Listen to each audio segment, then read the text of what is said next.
I've brought my notes on our biology field trip to Rocky Bay, Colin, so we can work on our report on the research we did together. OK. I've got mine too. Let's look at the aims of the trip first.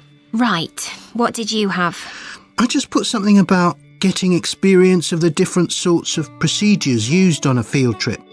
But we need something about what causes different organisms to choose particular habitats. I agree. And something about finding out how to protect organisms in danger of dying out. In our aims? But we weren't really looking at that. I suppose not.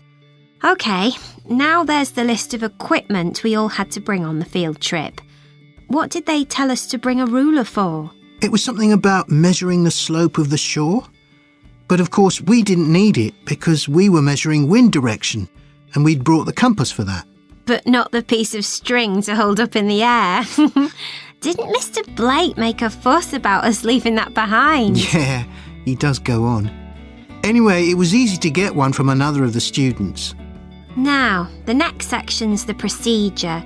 I sent you the draft of that. Yeah, it was clear, but I don't think we need all these details of what time we left and what time we got back and how we divided up the different research tasks. OK, I'll look at that again. Then we have to describe our method of investigation in detail. So let's begin with how we measured wave speed. I was surprised how straightforward that was. I'd expected us to have some sort of high-tech device, not just stand there and count the number of waves per minute. Not very precise, but I suppose it was good enough. But the way we measured the amount of salt was interesting. In the water from the rock pools? Yeah. Oh, I wanted to check the chemicals we used in the lab when we analysed those samples. Was it potassium chromate and silver nitrate? That's right. OK. And we need the map of the seashore. You just left that to me. And I had to do it while the tide was low. Well, that was OK, but the place I started it from was down on the beach. Then I realised I should have gone up higher to get better visibility, so I had to start all over again. But at least I'd got the squared paper, or I'd have had problems drawing it all to scale. Yeah, it looks good. We could get a map of the region off the internet and see if we need to make any changes. I had a look, but I couldn't find anything. But you took some pictures, didn't you? Yeah, I'll email you them if you want. OK, I'll make my amendments using those. Then I can scan it into our report. Great!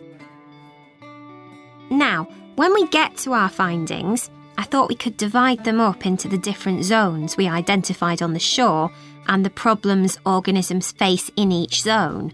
So for the highest area... The splash zone? Yeah. We found mostly those tiny shellfish that have strong, hard shells that act as protection. But not from other organisms that might eat them, predators? No, that's not the main danger for them, but the shells prevent them from drying out because they're in the open air for most of the time. Right. And since they're exposed, they need to be able to find some sort of shelter or cover themselves up so they don't get too hot.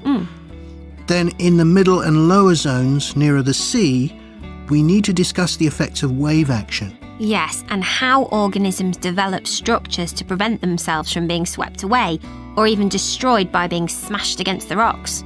I haven't done anything on the geological changes. I don't know what to put for that. No, we weren't concentrating on that. Maybe we need to find some websites. Good idea. I've got the lecture notes from Mr. Blake's geology course, but they're too general. But we could ask him which books on our reading list might be most helpful. Right. OK.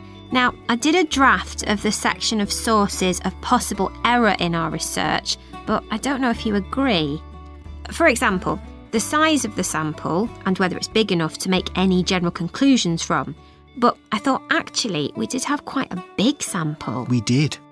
And our general method of observation seemed quite reliable. But we might not be all that accurate as far as the actual numbers go. Yeah, we might have missed some organisms, if they were hiding under a rock, for example. I wasn't sure about the way we described their habitats. I decided it was probably OK. Yeah, and the descriptions we gave of the smaller organisms, they weren't very detailed, but they were adequate in this context. I'm not sure we identified all the species correctly, though. OK, we'd better mention that. Now, how are we going... Hi, great to see you. I'm Jodie, and I'll be looking after both of you for the first month you're working here at the Amersham Theatre. I'll tell you something about the theatre now, then take you to meet two of the other staff. It's an old building, and it's been modernised several times. In fact, as you can see, we're carrying out a major refurbishment at the moment.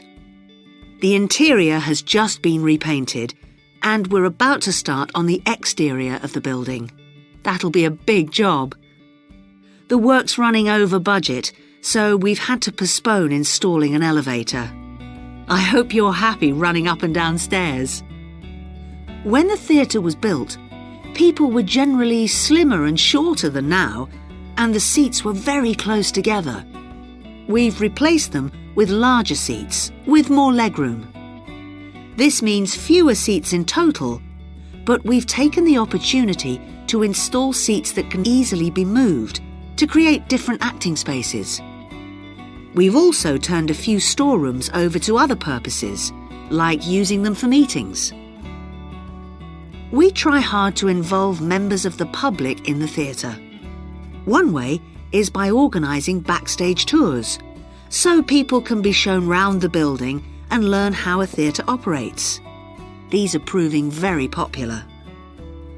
What we're finding is that people want to have lunch or a cup of coffee while they're here, so we're looking into the possibility of opening a cafe in due course. We have a bookshop which specialises in books about drama, and that attracts plenty of customers. Then there are 2 large rooms that will be decorated next month, and they'll be available for hire, for conferences and private functions, such as parties. We're also considering hiring out costumes to amateur drama clubs. Now I want to tell you about our workshops. We recently started a programme of workshops that anyone can join. Eventually, we intend to run courses in acting, but we're waiting until we've got the right people in place as trainers. That's proving more difficult than we'd expected. There's a big demand to learn about the technical side of putting on a production, and our lighting workshop has already started with great success. We're going to start one on sound next month. A number of people have inquired about workshops on makeup, and that's something we're considering for the future. A surprise success is the workshop on making puppets. We happen to have someone working here who does it as a hobby, and she offered to run a workshop. It was so popular, we're now running them every month. Now, a word about the layout of the building. The auditorium, stage and dressing rooms for the actors are all below ground level. Here on the ground floor, we have most of the rooms that the public doesn't see. The majority are internal, so they have windows in the roof to light them. Standing here in the foyer, you're probably wondering why the box office isn't here, where the public would expect to find it. Well, you might have noticed it on your way in.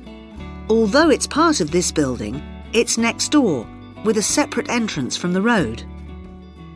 For the theatre manager's office, you go across the foyer and through the double doors. Turn right, and it's the room at the end of the corridor, with the door on the left. The lighting box is where the computerised stage lighting is operated, and it's at the back of the building. When you're through the double doors, turn left, turn right at the water cooler, and right again at the end. It's the second room along that corridor. The lighting box has a window into the auditorium, which of course is below us. The artistic director's office is through the double doors, turn right, and it's the first room you come to on the right-hand side. And finally, for the moment, the room where I'll take you next, the relaxation room. So, if you'd like to come with me. Right. I've now almost succeeded in finalising plans for our tour, so I'll bring you up to date with what I know. As you know, we're flying first to Munich on Monday the 4th.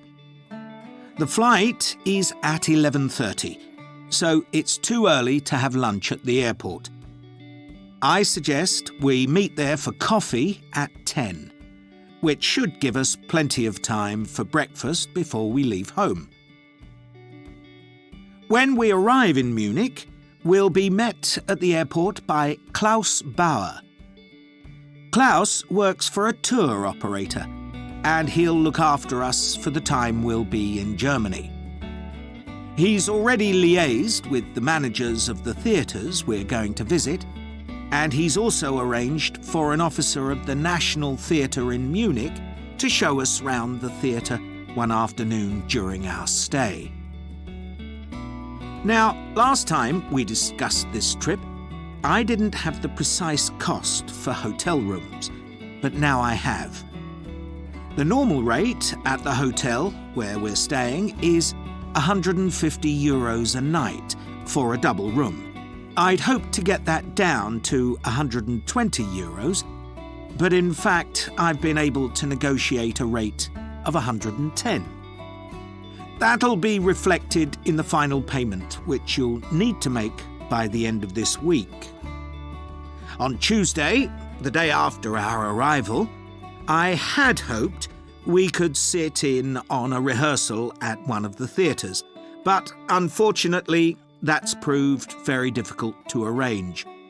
So instead, we'll have a coach trip to one of the amazing castles in the mountains south of Munich.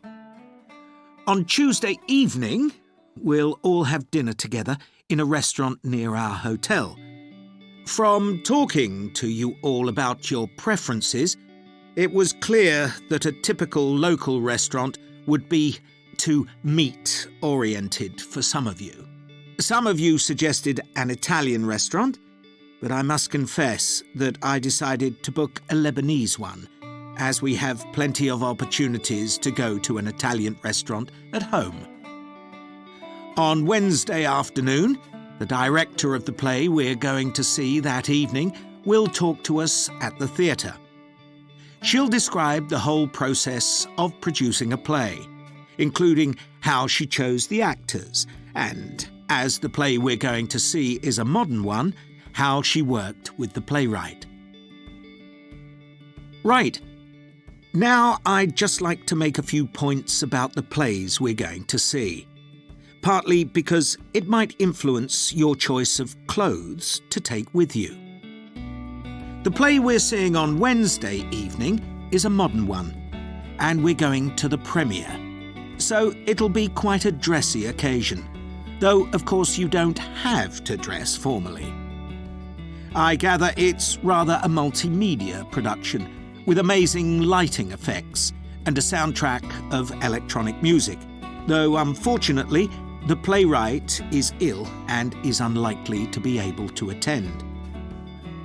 On Thursday, we're seeing a play that was first performed last year, when it was commissioned to mark 100 years since the birth in the town of a well-known scientist. We're going to see a revival of that production, which aroused a lot of interest. Friday's play will really make you think hard about what clothes to pack, as it'll be in the garden of a palace. It's a beautiful setting, but I'd better warn you, there won't be much protection from the wind. On Saturday, we're going by coach to a theatre in another town, not far from Munich. This will be the opening of a drama festival, and the mayor and all the other dignitaries of the town will be attending. After the performance, the mayor is hosting a reception for all the audience, and there'll be a band playing traditional music of the region. And after having a day off on Sunday, our final play is on Monday, and it's in the stunning setting of the Old Town Hall, which dates back to the 14th century. The performance marks the 50 years that the lead actor has been on stage, and the play is the one where he made his first professional appearance all those years ago. And the day after that, we'll be flying back home. Now, have you got any questions before I... Oh, good morning. You must be James. I'm Beth Cartwright. Please call me Beth. Thank you. Now, as this is your first tutorial since you started on the Scandinavian Studies course, I'd like to find out something about you. Why did you decide to take this course? Well, my mother is Danish, and although we always lived in England, she used to talk about her home a lot, and that made me want to visit Denmark. We hardly ever did, though. My mother usually went on her own. But whenever her relations or friends were in England, they always came to see us. I see. So I assume you already speak Danish, one of the languages you'll be studying? I can get by when I talk to people, though I'm not terribly accurate. Now, you probably know that you'll spend the third year of the course abroad. Have you had any thoughts about that? I'm really looking forward to it. And although Denmark seems the obvious place to go because of my family connections, I'd love to spend the time in Iceland. Oh, I'm sure it can be arranged. Do you have any plans for when you graduate? A lot of students go on to take a master's degree. I think the 4 years of the undergraduate course will be enough for me. I'm interested in journalism, and I quite like the idea of moving to Scandinavia and writing for magazines. I'd find that more creative than translating, which I suppose most graduates do. Okay. Now, how are you finding the courses you're taking this term, James? Well, I'm really enjoying the one on Swedish cinema. That'll continue next term. But the one on Scandinavian literature that's running at the moment will be replaced by more specialized courses. Oh, and by the way, if you're interested in watching Danish television programs, there's going to be a course on that the term after next. That sounds good. Have you started thinking about the literature paper that you have to write in the next few weeks? Yes, my first choice would be to do something on the Icelandic sagas. The trouble with that is that a lot of people choose that topic, and it can be difficult to get hold of the books you'll need. Why not leave that for another time? Right. You might find modern novels or 19th century playwrights interesting. I've read or seen several plays in translation, so that would be a good idea. Fine. I'll put you down for that topic. Right. So what would you advise me to aim at in the paper? First, I suggest you avoid taking one writer and going into a great deal of detail.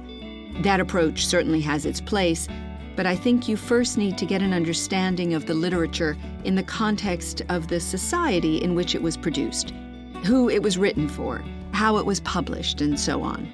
I also think that's more fruitful than placing it within the history of the genre. Okay, that sounds reasonable. Could I ask for some advice about writing the paper I'm working on about the Vikings? I have to do that this week, and I'm a bit stuck. Of course. Have you decided yet what to write about? No, I haven't. There's so much that seems interesting. Viking settlement in other countries, trade, mythology. Well, what I suggest is that you read an assignment a student wrote last year, which is kept in the library. It's short and well-focused, and I'm sure you'll find it helpful. I'll give you the details in a moment. Textbooks usually cover so many topics, it can be very difficult to choose just one. Okay.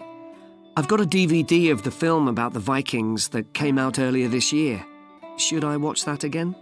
If it's the one I am thinking of, I'd ignore it. It's more fantasy than reality.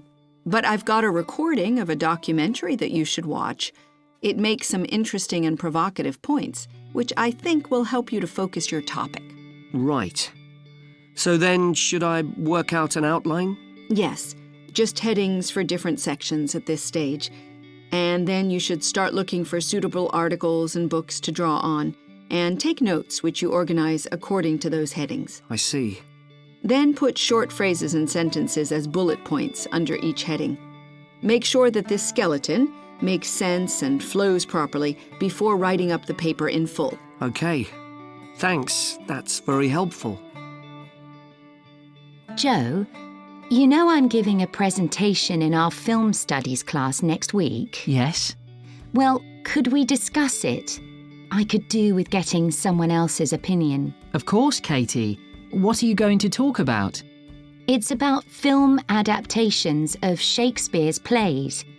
I've got very interested in all the different approaches that film directors take. Uh-huh. So I thought I'd start with Giannetti, who's a professor of film and literature. And in one of his books, he came up with a straightforward classification of film adaptations based on how faithful they are to the original plays and novels. Right.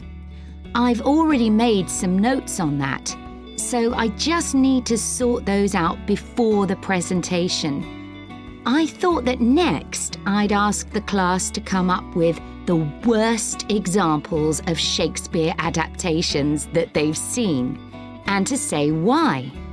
That should be more fun than having their favourite versions. Yes, I can certainly think of a couple. Right. Next, I want to talk about Rachel Malco. I came across something on the internet about her work on film adaptations, and I was thinking of showing some film clips to illustrate her ideas. Will you have enough time, though, both to prepare and during the presentation? After all, I doubt if you'll be able to find all the clips you want. Perhaps you're right. OK, well, I'd better do some slides instead, saying how various films relate to what she says. That should encourage discussion. Next, I want to say something about how plays may be chosen for adaptation because they're concerned with issues of the time when the film is made. You mean things like patriotism or the role of government? Exactly. It's quite tricky, but I've got a few ideas I'd like to discuss. And finally, I want to talk about a few adaptations that I think illustrate a range of approaches and make some comments on them. Do you know the Japanese film Ran? I haven't seen it. It was based on Shakespeare's King Lear, wasn't it? That's right. It was a very loose adaptation, using the same situation and story, but moving it to 16th century Japan instead of 16th century Britain. So, for example, the king's daughters become sons, because in Japanese culture at that time, women couldn't succeed to the throne. OK. I hope you're going to talk about the 1993 film of Much Ado About Nothing. I think that's one of the best Shakespeare films. It really brings the play to life, doesn't it? Yes, I agree. And I think filming it in Italy, where the play is set, makes you see what life was like at the time of the play. Absolutely. Right, what's next? Next, I thought Romeo and Juliet, the 1996 film, which moves the action into the present day. Yes, it worked really well, I thought, changing the two feuding families in the original to two competing business empires, even though they're speaking in the English of the original play. You'd expect it would sound really bizarre, but I found I soon got used to it. Me too. Then I thought I'd include a real Hollywood film, one that's intended to appeal to a mass commercial audience. There must be quite a number of those. Yes, but I've picked the 1996 film of Hamlet. It included every line of the text, but it's more like a typical action hero movie. There are loads of special effects, but no unifying interpretation of the play. All show and no substance. Exactly. Then there's Prospero's books, based on The Tempest. That was really innovative from a stylistic point of view. didn't it include dance and singing and animation as well as live actors? Yes, it did. I also want to mention Looking for Richard. Did you ever see it? No, but I've read about it. It was a blend of a documentary with a few scenes from Richard III, wasn't it? That's right. It's more a way of looking into how people nowadays connect with the playwright. The play is really just the starting point. And that'll be where I finish. Well, it sounds as though it'll be very interesting. Welcome to this podcast about the sheep market, which is one of the oldest parts of the city. As its name suggests, there was originally a market here where farmers brought their sheep, but now it's been redeveloped into a buzzing, vibrant area of the city, which is also home to one of the city's fastest growing communities. The nearby university has always meant the area is popular with students who come in to enjoy the lively nightlife. But now graduates embarking on careers in the worlds of fashion and design are buying up the new apartments recently built here to replace the small houses where the market workers used to live. The narrow old side streets are great places for finding original pictures, jewellery and ceramics which won't break the bank, as well as local produce like fruit and vegetables. There's also lots of pavement cafes where you can have a coffee and watch tourists from all over the world go by. The oldest buildings in the area are on the main streets, including the city's first department store, built in the 1880s, which is still open today. The sheep market is a centre for fashion, and there's a policy of encouraging new young designers. The Young Fashion Competition is open to local young people who are passionate about fashion. This year they've been asked to design an outfit based on ideas from the music and technology that's part of their everyday life, using both natural and man-made fibres.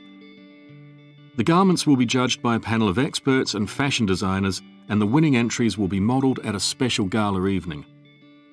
Parking at the sheep market is easy. There are plenty of pay and display car parking spaces on the roadsides, which are fine if you just want to stay for an hour or two. But if you want to spend the day there, it's better to park in one of the 4 underground car parks.